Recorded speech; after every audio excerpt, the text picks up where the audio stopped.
Sang masinis pun turun dari kereta. Namun belum. Lagi masinis itu berbicara, matanya melihat keadaan gerbong kereta yang sudah tidak rata lagi. Masinis terdiam menatap Ramon. "Lu ngapain sih ngehalangin bis keluar?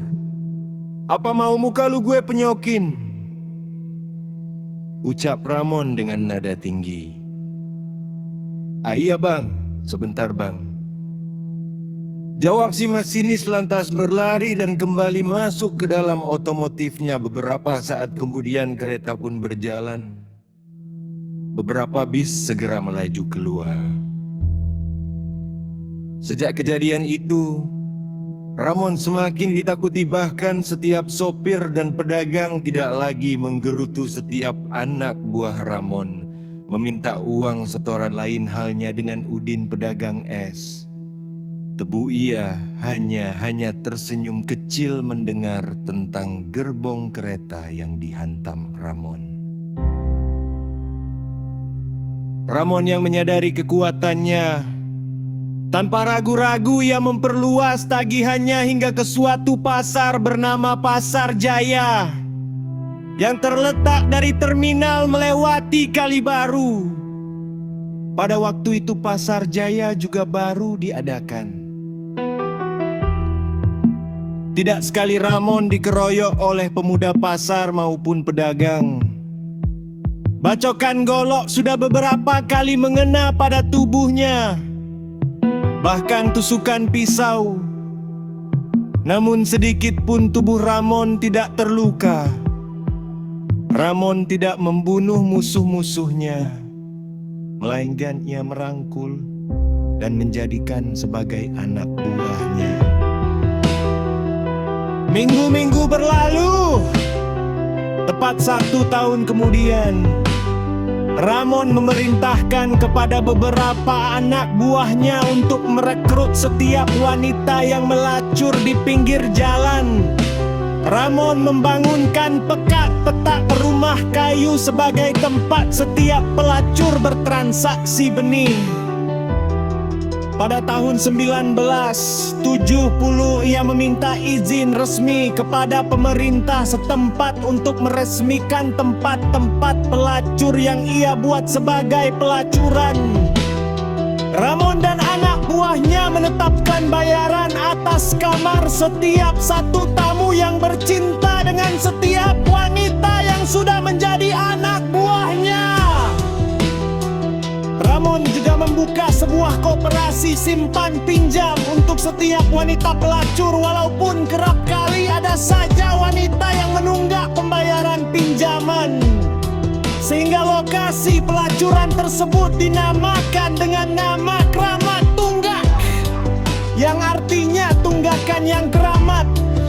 Siapa saja wanita-wanita yang menunggak pembayaran, maka anak buah Ramon tidak segan-segan memukuli wanita-wanita tersebut. Kabar bahwa Ramon yang kebal senjata tajam terdengar di telinga setiap orang, membuat nama Ramon semakin mencuat tinggi.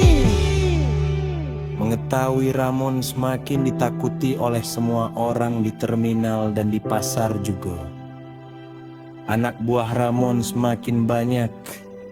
Keempat anak buah Ramon semakin tidak karuan. Mereka sering membawa wanita-wanita pelacur Keramat Tunggak hingga menginap di rumah kayu, minum-minum sejak lepas waktu isya hingga tengah malam. Ramon dan anak buahnya selalu menggunakan kekerasan pada setiap pedagang dan sopir saat meminta setoran. Suatu ketika saat Ramon sedang berada di pasar di malam hari selepas waktu isya, Udin pedagang es tebu melihat seorang anak buah Ramon yang bernama Kamal sedang menghimpit dan menciumi seorang gadis di antara sela-sela bis. Udin berlari menghampiri dan sedikit berteriak, Bang, jangan bang, kasihan bang. Kamal menengok pada Udin. Wajahnya penuh marah terhadap Udin. Kamal berkata, "Apaan lu, Din? Lu dagang! Dagang saja sana! Jangan ikut campur!" Suara Kamal tinggi dengan mata melotot. Udin semakin mendekat dan melepaskan kedau tangan Kamal dari tubuh sang gadis. "Sana pergi Mbak, cepat," ucap Udin pada gadis itu. Gadis muda berpakaian rok dan kemeja itu pun segera berlari keluar dari sela-sela bis. Kamal semakin marah. Ia segera melayangkan tinjunya pada Udin. "Setan lu, Din, haa!" Namun dengan cepat Udin menangkis dan menendang perut Kamal hingga Kamal terdorong beberapa langkah. Dua orang teman Kamal melihat Kamal jatuh. Mereka segera menghampiri dan memapa Kamal. "Kenapa lu mau?" ucap seorang bernama Romli.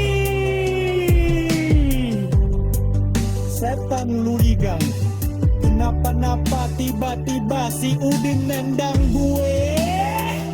jawab Kamal menunjuk Udin. Baru saja Udin hendak menjelaskan, Kamal dan kedua temannya segera menyerang Udin. Keroyokan 3 lawan 1 Romli dan Daus lebih dahulu jatuh oleh tendangan Udin. Kamal yang melihat temannya jatuh, dia segera pergi ke arah rumah kayu. Kamal mengambil sebilah golok. Melihat Kamal sudah memegang golok, Romli dan Daus berlari ke arah rumah kayu.